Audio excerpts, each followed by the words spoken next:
I am especially grateful to have a guest for us this day that I'm excited to introduce to you.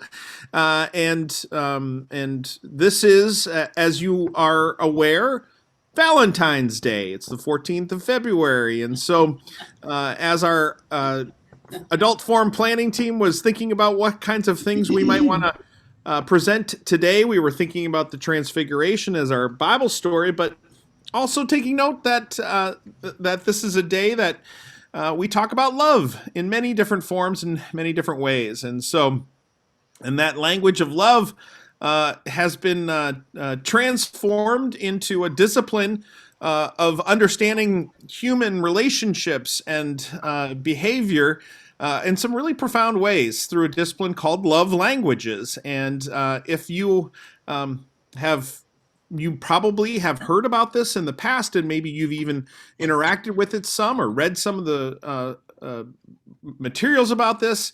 There are some wonderful, thought experiments that have been done, considering how we all think about love in different ways, and the discipline boils it down to 5 different types of love languages, and understanding how you speak and what speaks to you in the relationships you have with those around you can be really, really helpful. I have done this before, as is my chief partner, my wife, and we just redid the quiz to remind ourselves of where we were, to how they all function. Hopefully, some of you saw that there was a quiz that you could take online. If you don't, if you haven't had a chance to do that, you can do that after this session as well. And we have the link available right on our website on the Adult Forum page where it talks about this Adult Forum session. There's a link there. You just click on that. It takes about 4 minutes to fill it out. You just sort of answer some do you prefer this or this kind of questions, and then at the end of it, it gives you a little bit of an indication, or it gives quite an indication of what your primary love languages are, and how how each of the 5 sort of rank, which are more important and which are less important for you. No one's any one particular thing entirely, of course, but it's a helpful way to understand, much like many other disciplines that we do. You've heard me talk about strength finders before. You maybe have taken the Myers-Briggs personality index. Perhaps you've know what your Enneagram number is. These are all ways, and they're all tools for helping to understand humans and human relationships, and how do we work together, and how do we get along. And so I think I've just exhausted the depth of my knowledge on this topic. And so I am now going to introduce to you Karen Giesky, who is joining us today. Karen, wave your hand, and I'll spotlight you here in just a second. Karen has been connected with Luther Seminary for quite some time. She's a consultant and a coach and a facilitator. Has training and background in a number of different of these kinds of disciplines, but love languages is one of them. And so Karen is going to bring her expertise and her understanding of this into our conversation today. I'll help moderate if there's questions. If you have, however this flows, I'll help keep an eye on everything and keep things going for us. But Karen is now does this professionally in her own world as a private consultant. And so if you know of arenas where her services might be of value, then consider that as well. And so, Karen, we are so grateful to have you with us. And I'm going to turn it over to you. Oh, thank you, Pastor Peter. And good morning to everyone on this brisk but sunny morning. So excited to join you. I was really grateful when I got the call and asked if I might be available to be with you this morning. And I said, yes, please. As Pastor Peter mentioned, I have a real passion and a curiosity about each and every person I encounter, knowing that each of you is a reflection of God. Made in God's image. And so part of my journey has been to find ways for each of us to understand ourselves more fully. And in that, we understand more about God and God's relationship with us. And so, as mentioned, I have a lot of different irons in the fire, and all of them are in places and spaces where I accompany people to give language around how each of you is unique. As Peter mentioned, I have my own consultant coaching facilitator business that I do. I also continue to work part-time at Luther Seminary. Before that, I was an assistant to the bishop in southeastern Minnesota, was in ministry, and really have a heart for ministry and nonprofits, especially, although I do work with corporate and things like that too. But I am just so thrilled to be with you this morning. So thank you for inviting me in. When Peter reached out to me and talked about the focus of the day, which thanks to Valentine's Day, love is certainly a focus. I mentioned that I also wanted to just broaden it a little bit and include the word appreciation. Because there's a lot of spaces and places where love can show up in a variety of contexts, and sometimes using that word of love may or may not be the way that we would express the relationship that's going on there. And we'll talk in just a minute, as Pastor Peter mentioned, there's the 5 love languages, but there's also an additional tool that I want to introduce to the conversation that uses the word appreciation. And one of the reasons I really like to lean into that too is because whether you are in a committed relationship, whether you have family unit that is close or not, you probably have other spaces and places, whether you're still employed or whether you have volunteer positions or you're part of neighborhood experiences.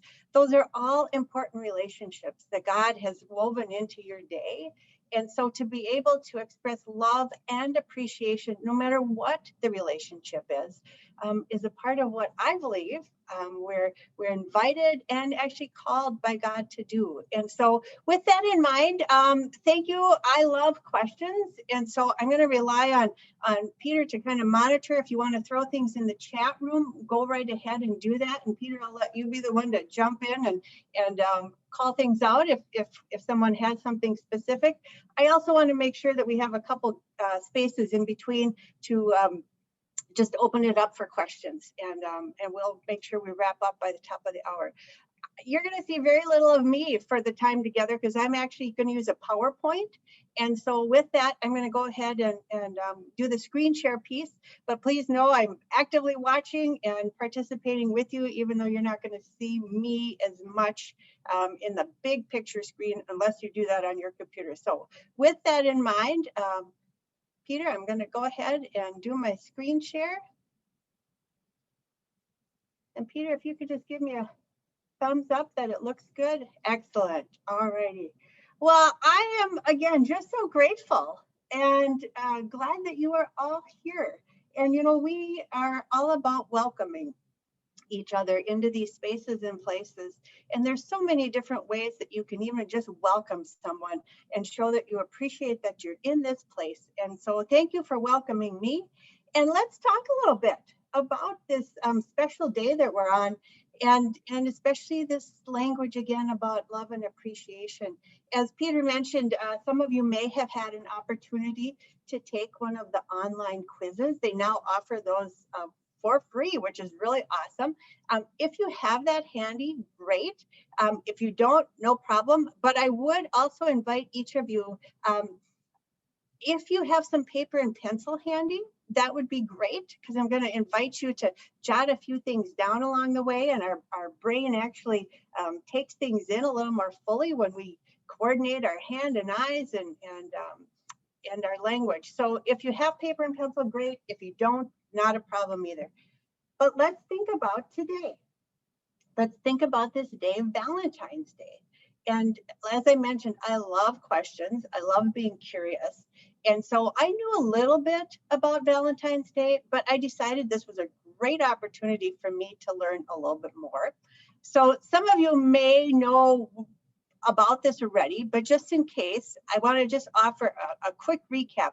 How did we even get to have a day like today? And thanks to the great information you can find on the History Channel website, etc., I learned that this originated back because of what was happening in the Roman Empire. And as I understand it, there was an emperor, Claudius, who was trying to form and grow his army.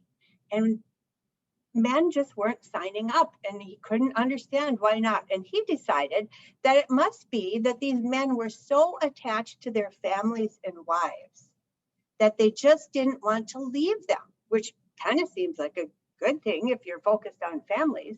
But he really wanted to build his army. And so he decided to ban marriages. That was his way of getting his army built.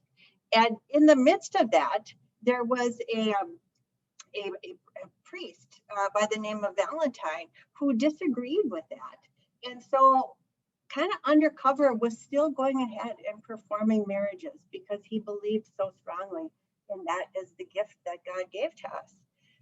Well, the emperor learned of this and became quite upset to the point where he had Valentine brought in and imprisoned, and in the process decided that he was going to the extreme and was going to have Valentine executed. Well, while Valentine was in prison before his execution, which they claim happened on February 14th, around 270 AD, supposedly there is some history that Valentine was exchanging some notes, and notes specifically with the daughter of the jailer. And supposedly one of those notes that there is record of, he signed, "From your Valentine." And that supposedly is the start of our day that we're celebrating today. And if you read more, you learn that not only was there this particular saint who has some story behind Valentine's Day, but there's a kind of a bunch of layers. And the end result was kind of this idea that this was a great day to share with others your express your emotion, your care for them, and to do so by exchanging gifts, small, simple gifts. Depending on what your day is like, you may or may not be in a place and space where you get to exchange gifts that are tangible. But the good thing is there's all kinds of ways to show people you care. And what we want to explore is what are those different ways, which may seem obvious, but yet what we've learned is that we all kind of have some preferences. And I think those preferences are an example of how we are created in God's image. Not all the same, but we're unique. And so this idea, when we exchange a Valentine and we become someone else's Valentine, we have an opportunity to express God's love through us. So to think about those expressions in this really meaningful way and understanding that we come as different, unique people. And so what speaks to us, maybe or maybe not, will speak to someone else. When we read in Matthew, people are asking Jesus, okay, I need to know, what is the guiding law? What's the most important law? And Jesus' response, first and foremost, love God with your whole being, your heart, your soul, and your mind. Not just one way, but to love God with your heart and your soul and your mind. Fully engage yourself. And then the second is love your neighbor. And again, do so with your heart, your soul, and your mind. That's what is meant to guide us. Those are the things that Jesus laid out in front of us. So let's talk about that. What does that mean for us? Especially in a time when words are so important. Yes, we are on Zoom today, and so we get to use our voices and our words. Sometimes we write our words down, sometimes we use them in conversation. Sometimes they sound really familiar, and sometimes they may feel really different to us. And again, part of it is because what we've learned along the way. Part of it is how curious we've been to understand someone else's language. And it's not like you can always grasp every language that's out there, but at least let's be curious together for this time this morning. So, language, it does make a difference. Again, fortunately for us, this work has been done around the love languages and appreciation, and it gets it down to 5. So rather than this whole myriad that we see on this screen of different ways to say, I love you, this tool that we have has actually narrowed it down for us to 5. So aren't we lucky that we have that available to us as a way to help frame up this conversation? So this tool that we've been talking about, this 5 love languages, if you go to their website, they have a whole bunch of books that they've developed around this. But at the core of each one of these is this same 5. So each of these books is designed for different spaces and places where you are. Again, if you're in a committed relationship, then this purple one that you see at the front is the one that's meant for you. But as you can see in the background, they have all different versions, including ones for people who are parents or who are in the military, who are single. And then down in the corner, you see the red book that talks about appreciation, which is really meant for those other areas, kind of those work, volunteer kind of places that talk about appreciation. And so I want you to just see that and notice that, because again, I think that that's important for us to kind of put those two together, love and appreciation, depending on what the relationship is. Because God didn't define, Jesus didn't tell us in that text from Matthew that it's either this significant life partner or not. Jesus said your neighbor, the fullness of the people that you engage with. So as we think about that, if you haven't had a chance to look at the website, I want to take just a moment and just take you there just so you can see it. So we're going to click on the link here. And it's, again, it's totally usable for the general public. When you go down below, you can see, as Peter said, there's a whole bunch of quizzes for you to take, depending on which relationship. And here are the 5 languages that they talk about. And we're going to go into those in just a minute. But before we do that, I want to pause for just a minute and go back to the other slide. Part of giving and appreciating and loving each other is this movement of both giving and receiving. It's not one way. And isn't it beautiful that that's how it's designed, that it's both giving and receiving love and appreciation, and that both of those actions truly impacts us in a really deeply bodily, spiritual way. So I want to take just a moment. If you've got your paper and pencil handy, this is a great time. If you don't have it, you can just kind of do a little mental thinking about this. But I want you to take just a moment and think about a story, your story, a time that you can recall really easily when you either were giving or you were on the receiving end of some kind of an expression of love or appreciation. Either way, you were either giving it or you were receiving it. Who was the other person in the story?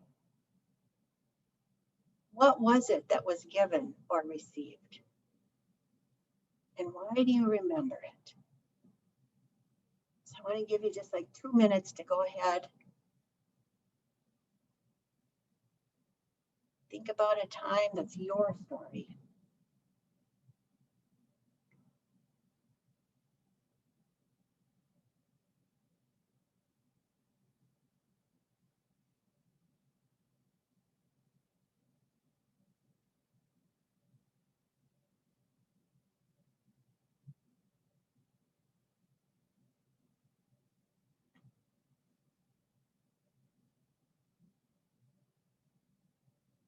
Take about another 30 seconds.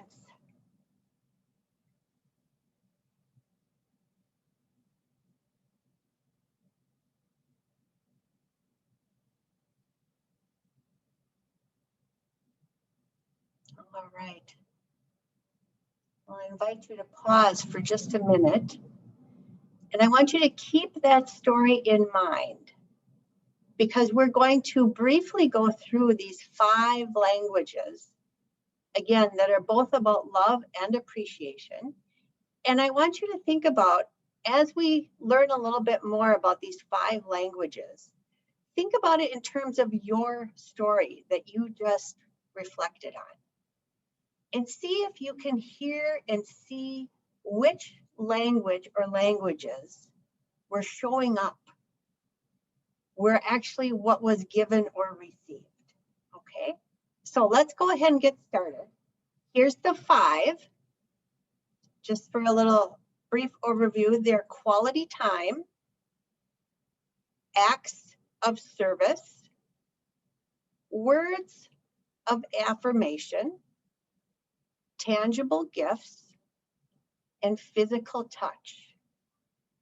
So those are the 5. So as you look at your story, is there any one or maybe 2 of those that are easily like, oh, right, like, okay, I gave that, fill in the blank. Okay. And then I want to dig a little deeper into each one of these. And then we're going to pause for just a minute and see what bubbled up for you. So let's go through each one just with a little more detail. Quality time. Now remember, each one of us has different ideas of what this looks like. Here's the thing, when we have a tool like this, like these 5 languages and appreciation, this gives us a common language with those that we are meeting with or sharing life with. Because what I think quality time looks like and sounds like may look really different to someone else in my circle of friends or family. So hopefully this kind of helps, if you use this with someone, it helps kind of describe it. So they're suggesting quality time means focused attention. So that might be that phones are put away, right, in today's world. Quality conversation. Well, what does that mean? What's quality conversation? Having a positive attitude. And then that also quality time may be working close together on a project. That's how we understand quality time in this space and place. Next, let's move on to the next one. Acts of service. Acts of service. What does that look like and sound like? They're saying it's you ask before you help. You ask someone, what do you need me to do? You tell me, not you just jump in and decide what it is, but you ask. And then you do it voluntarily. If they have to ask you, that's not so much of a gift. Again, cheerful, positive, willing spirit, doing the act, the service their way, not saying, well, actually, you know what? I think I have a better way to do it. Like whatever they say, that's what we do. And that you complete what you start. You don't get partway through and say, oh, this was great, thanks. You know, you've got the positive attitude and you say, I gotta go now. They're saying, no, you're gonna follow it through with whatever you're gonna start. All right, next, on to words of affirmation. You have a positive message. Whatever your words are, they're positive. And they're very specific. So on this little image of the typewriter, good job. Not a bad thing to type, but hopefully there's going to be more underneath that says, what about it was a good job? And it's going to be beyond performance.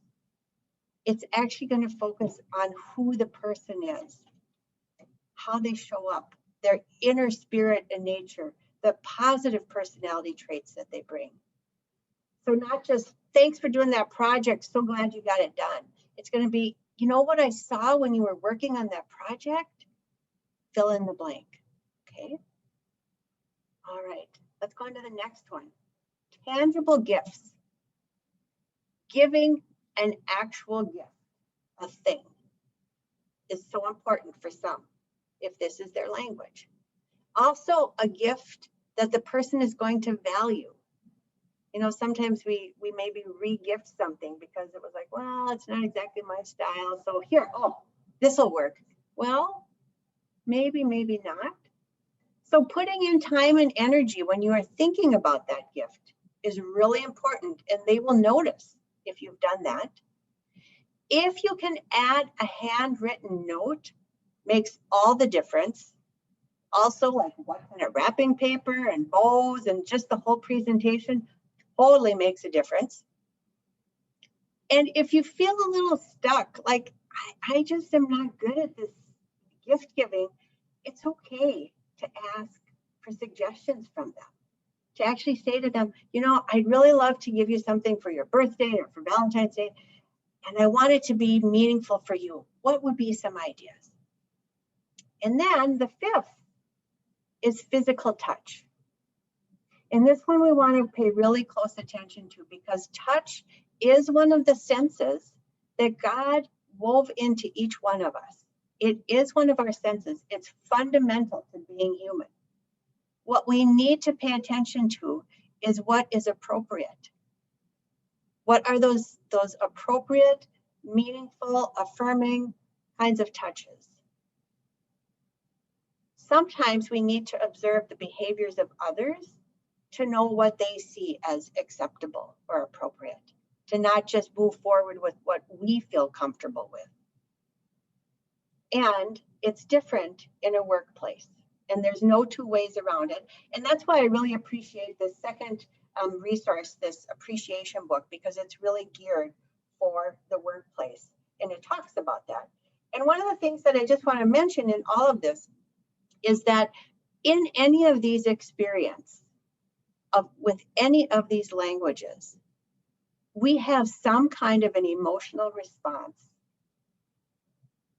When those emotional responses are positive, it totally changes our being and the being of the person that we are in relationship with. Positive emotions are a big part of how God wired us. And my question is, why wouldn't I want to do the best I can, both in giving an experience of positive emotion, but also being on the receiving end of positive emotions? So I want to stop for just a moment and just ask, as you looked at these different love languages, these different ways to show appreciation, does anybody want to share anything related to the story that you thought of, that now that you look at these languages and you have these 5 ways to describe what was in your story, is there 1 or 2 or 3 people who want to just offer a little glimpse of what they learned about that experience? Just wave your hand if you want to talk. Karen, go ahead and open your microphone. Yeah, thank you, Karen, for presenting this. So the first story that came to mind was easy because I've presented the 5 love languages, and just a couple years ago, I was working with women who were in treatment and whose children lived with them. And so to be able to talk about the 5 love languages, you know, I really wanted to help people see this broader perspective.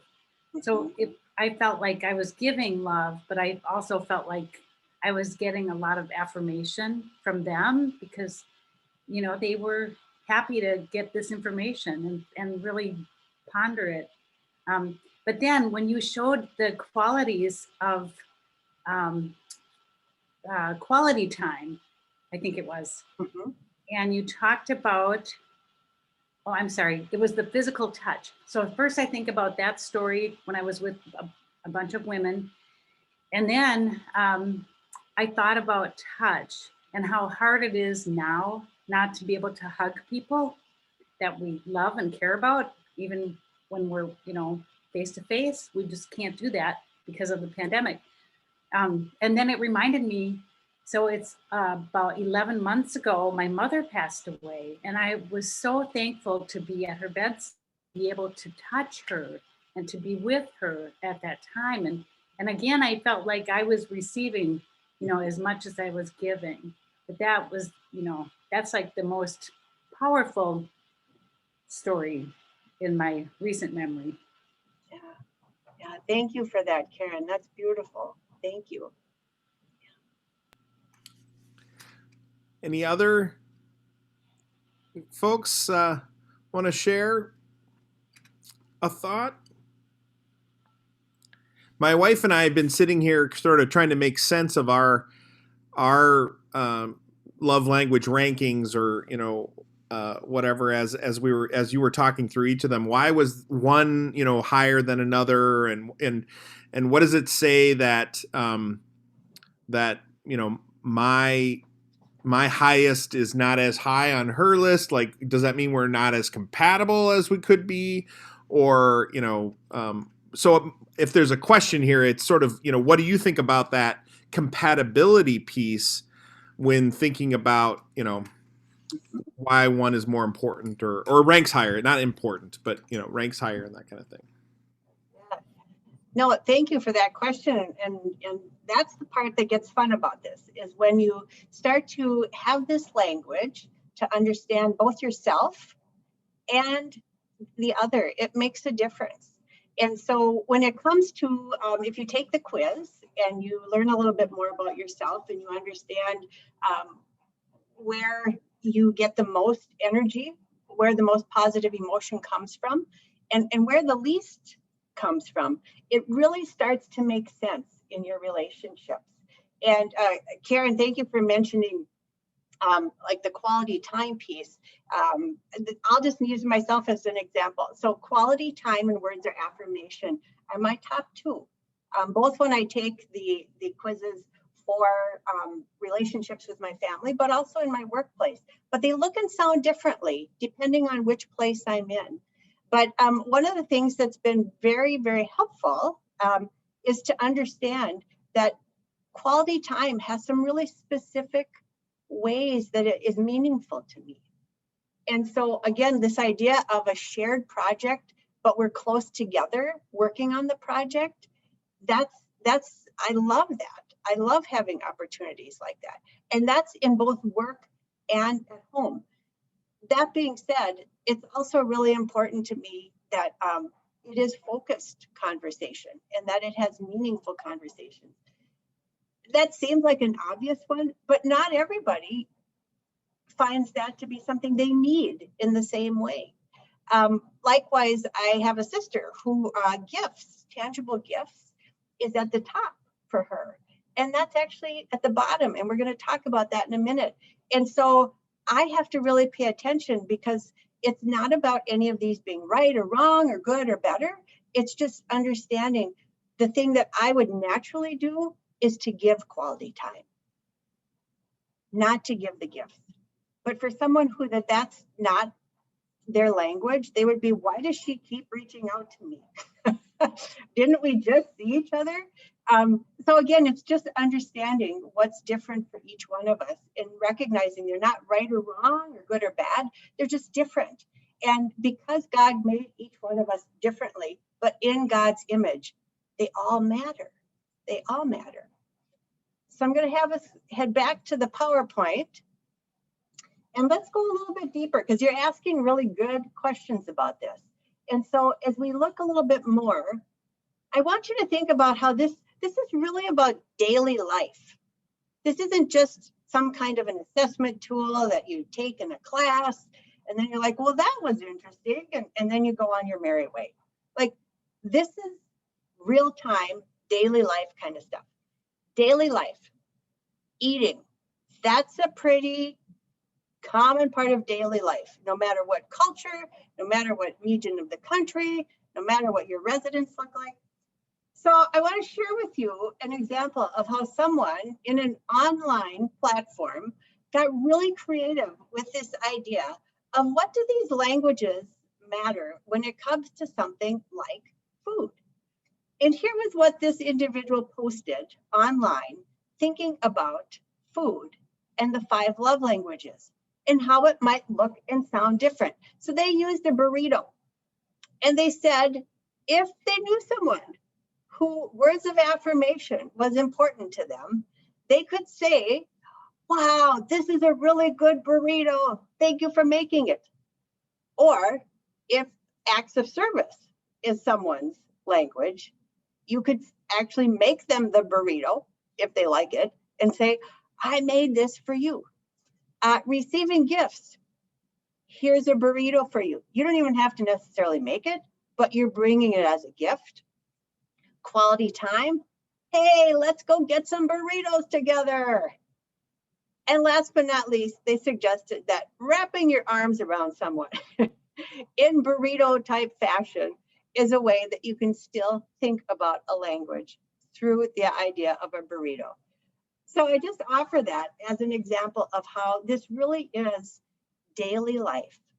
This isn't something you can just put in a folder and pull out when it's applicable to a class.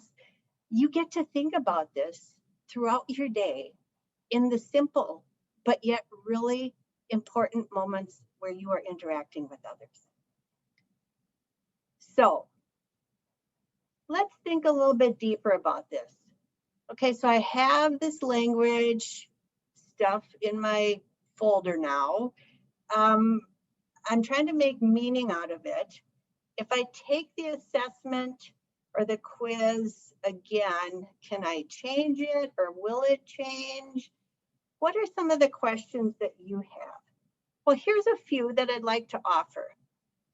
Does someone's language change? Well, I've been utilizing this tool for quite a while now. And I would say, as would those who developed it and continue to assess it, that they don't change. Those top two might flip a little bit depending on your context or what's going on in your life. But from a research standpoint, they don't. Now, I'll just be honest and say that if you take the quiz over and over again, you'll get familiar with it and you could go in and take it and manipulate it and give yourself a different language, but that's not what we want to do.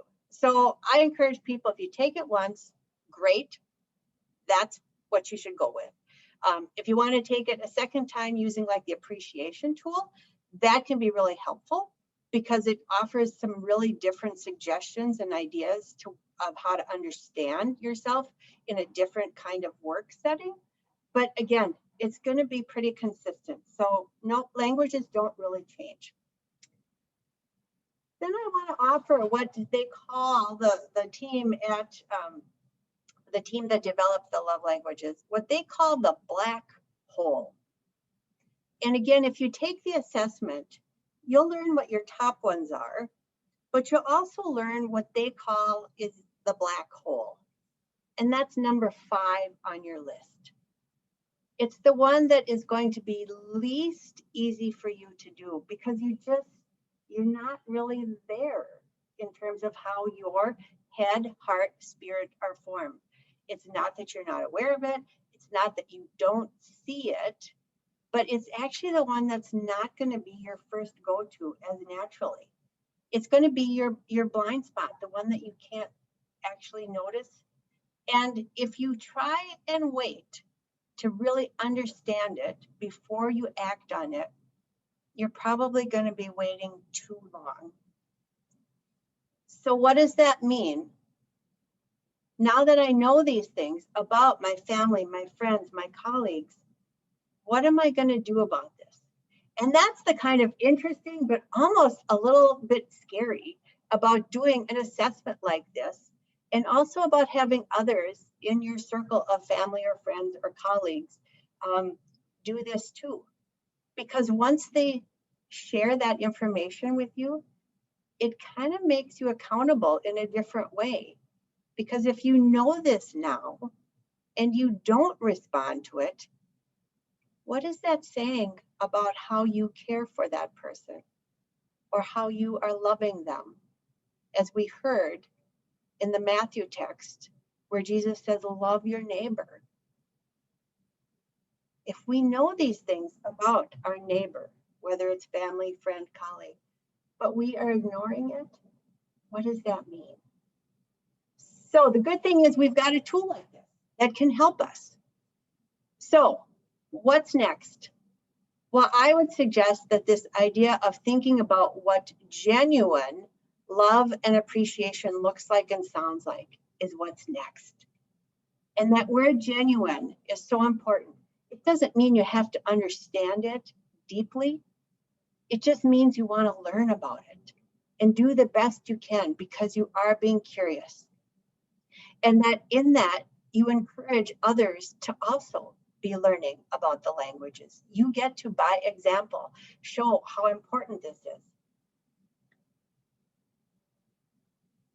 But I'm always mindful that it takes a lot of courage to try something new and to start making it happen on a regular basis. And courage means that we're going to put ourselves out there, and sometimes we're going to get it right, and sometimes maybe not. And so we've got to be okay that if we are growing and learning, that's part of our own work too. I maybe will get this one right, or I maybe won't, but I'm okay because I want to show my neighbor that I care and love them. So let's talk a little bit about what's in your toolbox now that we've had this conversation. Again, the website has just a ton of resources. A lot of them are free. You can just go to the website. But of course, there's all kinds of books that are out there. After today, it is Valentine's Day, and I have no doubt that you are a Valentine in someone's life, whether it is a family member, a friend, a colleague, a neighbor. You are someone's Valentine. And how could you actually take what we're learning about today on Valentine's Day and put it into practice? That would be my hope, that something you do today yet still can be different. So thanks to the internet, your toolbox around the love languages and the appreciation tool can fill up really quickly. So it's not like you need to sign up for more classes, although you can. But here's just a couple of things that are readily available when you do a little search in Google and you put in love languages, right? 2 different online just PDFs that others have already created that talk about the 5 love languages, but they also talk about how do you communicate them, what are some actions, and then actually what are some actions to avoid, because that's really important for us to pay attention to in each one of these areas. I'll just share as an example a couple of my own learnings along the way. Like I mentioned, I have a sister who gifts is her top one. And for me, that's actually number 5. And full disclosure, as someone who's been trying to live into a more minimalist lifestyle, I kind of have prided myself in saying, yeah, less stuff. That's like what I'm doing. And so I was really like not doing gifts in the same way. And I could see that for her, that was not really nurturing our relationship. And so I thought, okay, Karen, step back. This isn't about you and your lifestyle. This is about what kind of language does your sister receive and have a positive emotional response from. So here's an example. When we are able to travel, when there's not a pandemic, I oftentimes try and find something on our travels that my sister might appreciate. But here's what I've also learned, that if I can make the box and the wrapping like really special, that's almost as important as the gift itself. So a couple of years ago, my husband and I were traveling in Ireland. It was the first time we had been there, and we went to the Waterford Crystal factory, which was delightful. And so I was looking, she really likes glassware. So I was looking for something small that I could safely carry back in my suitcase. And so I found this really pretty little cut glass bowl and thought, oh, this will be beautiful. She'll know that on my travels, I was thinking of her. And then as they were packaging it up, they put it in this just delightful little box that said Waterford Crystal on it and all these things. I made such an effort to make sure that that box made it home safely, just as much as I did the glass itself. And lo and behold, when she opened her gift, the first thing she said was, "Oh, look at the box. Oh my gosh, the box is beautiful." For me, I would have just recycled the box. It would have been gone in a minute, but she really appreciated the box and what was inside the box. So it's been a good learning opportunity for me to say, Karen, that's not about you when you are thinking about your sister. It's about what is her experience. And honestly, I felt good afterwards thinking, I paid attention. I got this. And it helped me. So again, this idea that looking closely, paying attention to who we are and how what we do really does matter. And again, it's the daily life kind of things. So on those websites and a whole variety of other places, you'll find ideas. There's even newsletters that the 5 Love Languages puts out where people offer ideas.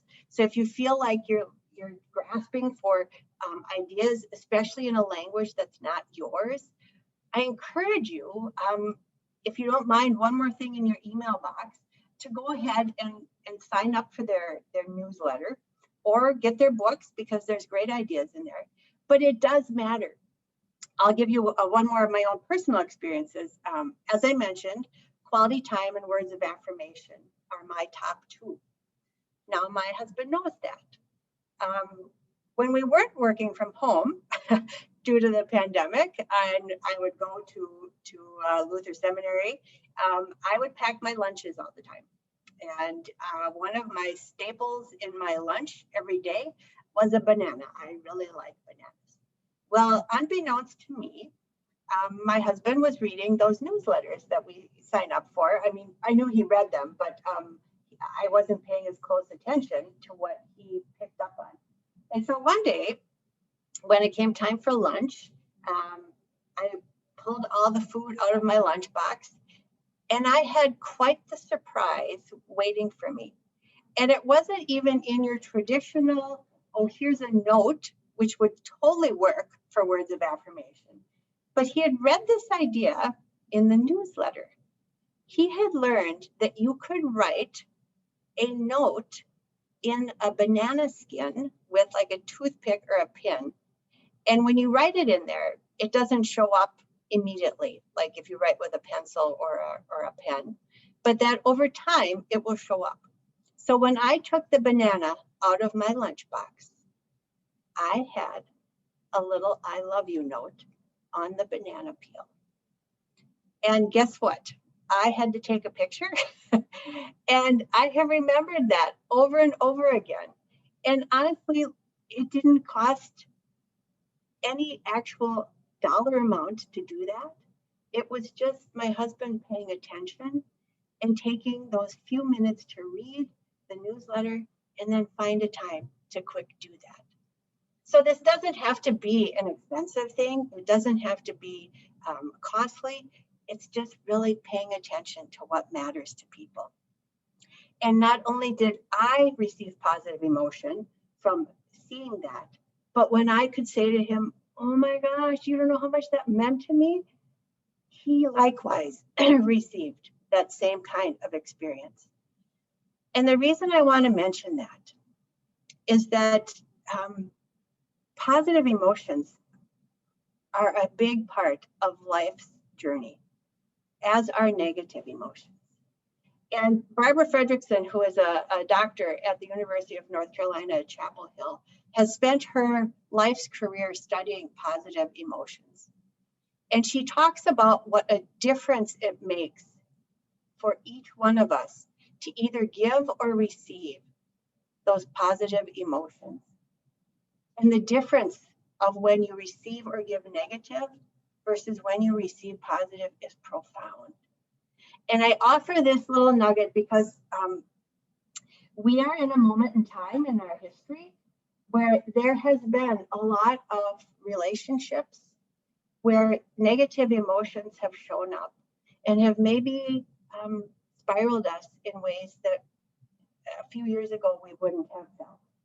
And it's kind of become my mission to figure out how to help us get to that place of sharing more of the positive emotion. We don't have to agree with each other every day. We don't have to be on the same page, but we can speak each other's languages of love and appreciation, no matter what the other aspects of our relationship are. Barbara Fredrickson talks about this idea of a water lily. And I love nature. I love plants and flowers. And I love her image, which I believe she draws on because God gave us this image. We can see this. If you've ever gone to like the Arboretum, or maybe you have a pond in your yard, or you've been to the Como Park Conservatory. But if you've ever seen water lilies, they're beautiful. And they will bloom even if there's shade. But they bloom their best when there is full sun. Positive emotions can offer that full sun. They can help us see the commonness of humanity, which is the fact that we all need to give and receive love and appreciation. We can go from a tightly held bud to a full open flower when we receive the sunlight of God in and through each other. Daniel Goleman, who is an author and well known for his work on emotional intelligence, talks about why emotional intelligence is so much more important than IQ. And he says that when we come as full humans, yes, we need food and shelter and warmth, things like that for our physical survival. But he says at the end of the day, for the fullness of us to survive, to be affirmed and validated and appreciated is what makes a difference. And when someone speaks your love language or your language of appreciation, it changes everything. C.S. Lewis. Some of you may have read some of his works. They're many and plentiful and bountiful. And in one of his writings, he talks about this actual being known. And when we are known, God says to us, good and faithful servant, job well done. And not only does God long for us to do this with and for our neighbor, but if you remember in Matthew, the first commandment says to love God. So even as we think about what do these gifts look like to our neighbor, which is a tangible way of God being experienced by others, I invite you to think about how you can give to God through these different languages.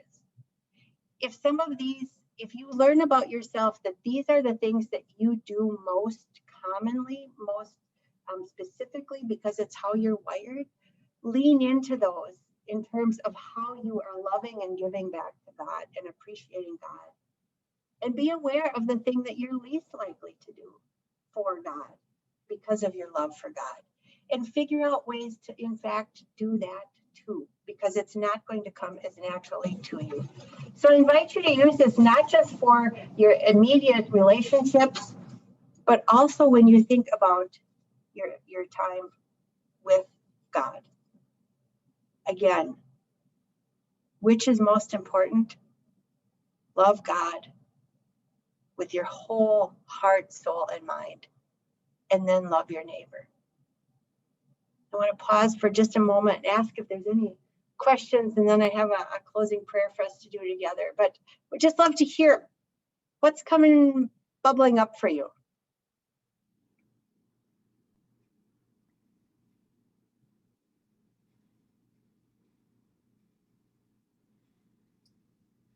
Bubbling up for you, Peter. My speech teacher always taught me in our class that the silent language is a powerful tool.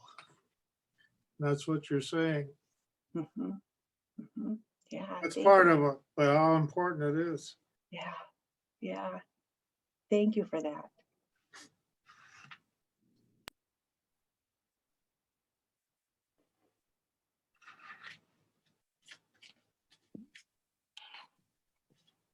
Ann and I have, over the last probably many years, quite a while now, have not given each other gifts.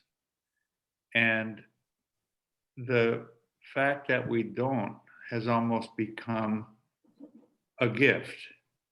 We haven't had to worry about picking out a special gift or whatever. We find other ways to enjoy holidays or birthdays or whatever without feeling burdened by the gift. And so we look at each other as Christmas is coming. You're not getting me anything, right?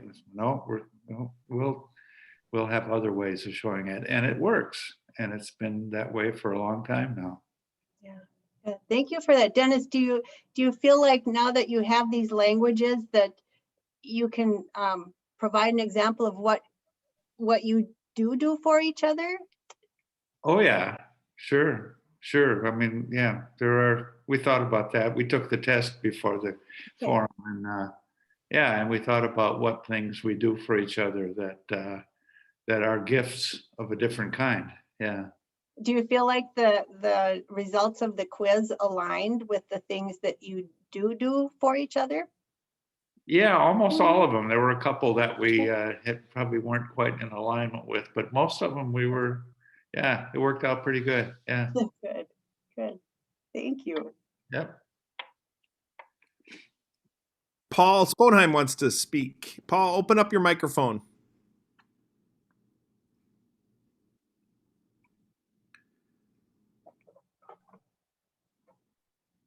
You got it. Work. Okay. Thank you so much for your presentation. One of your last screens, it was Barbara, someone, build and.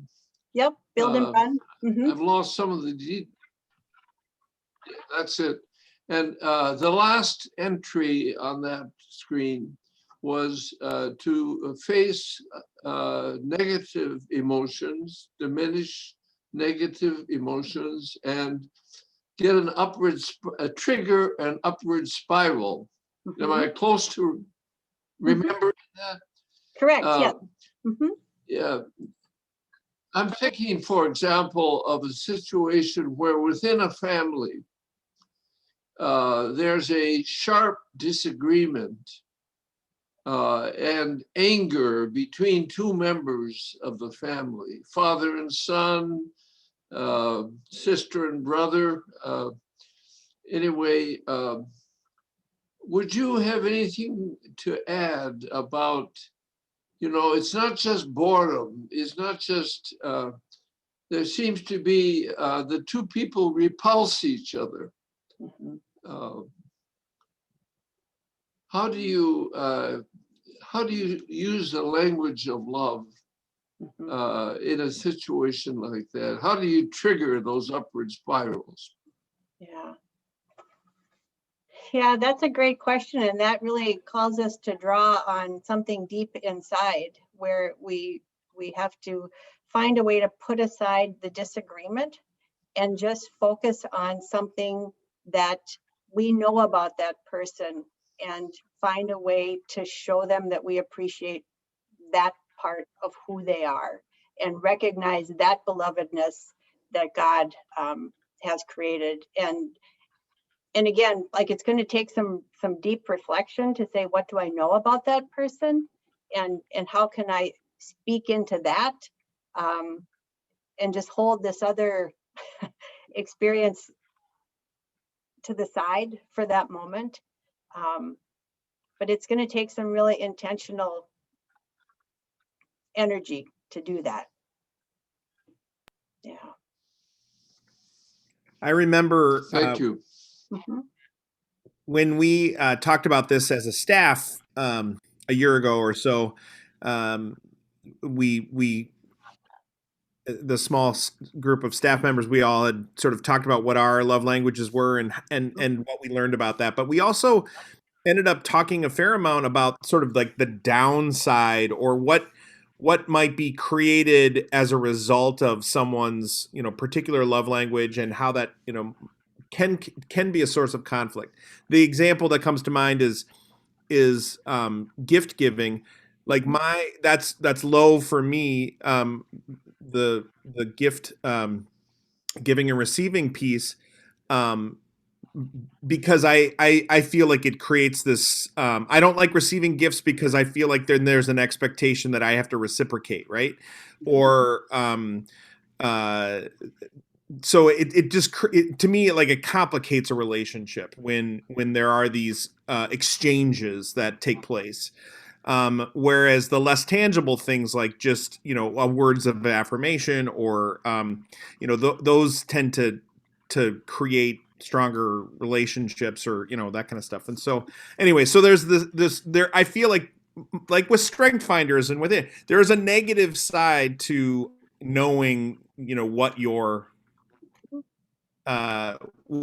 language is and how you speak, and to be conscious of that, and to know that your reaction to a gift, like you described that scenario with your sister, that's really, really helpful because you're gonna. The point is with these love languages is what are you hearing versus what are you saying. Yeah. And the way the actions that you give are going to be received differently by other people based on their love languages, and so understanding those is really, really at central at this. So Well, and our natural tendency is to do the thing that is our language, and if it's not someone else's, it just falls flat, and we don't understand why didn't they notice that I did that. And so then all that energy you put into it. I have a friend who for years was writing poetry for his then girlfriend, eventual wife, and couldn't figure out why she wasn't just swooning over this poetry. But when he would go fill up her car with gas, she was like, oh my gosh. And then they did the love languages. And guess what? Words of affirmation were like number 5 for her, and acts of service was number 1. And so he was like, oh my God, all that poetry I wrote, still beautiful, right? But like, yeah. Oh. yeah. Well, Karen, I think we're going to have to wrap it up. We are so grateful. I'll give you a chance to close us in prayer here as you had offered. But before we do that, I just want to thank you for your time and sharing your wisdom with us this day. Clearly, this discipline has helped to shape countless leaders in the church and communities of faith, and so we're really blessed that your act of service this day was to spend your morning with us and sharing your wisdom with us. Thank you. Oh, well, thank you for inviting me. And I just am so appreciative. I want to share with you, some of you may know her, Reverend Meta Herrick Carlson, who is a poet and a pastor in the ELCA, wrote a book a couple years ago called Ordinary Blessings, Prayers, Poems, and Meditations for Everyday Life. And she has one in there for Valentine's Day. And she talks about Saint Valentine, the story that I started with. So I just offer that as our closing words together. So if you would please join me in prayer on this Valentine's Day, remembering the story that started us out. For Valentine's Day. His story is faded and brief, tangled up with the tales of other valiant men and martyrs. It's hard to say for certain who he was or how he loved, but he did so fiercely and to death. This is enough. It is worth remembering this humble love that kills us, each and every one. And if it is going to take us anyway, eventually, always, why not love fiercely, like valiant men and martyrs, till then? In Jesus' name, amen.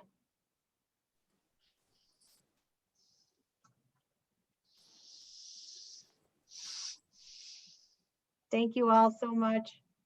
Thank you so much for your time and being Thank with you. us.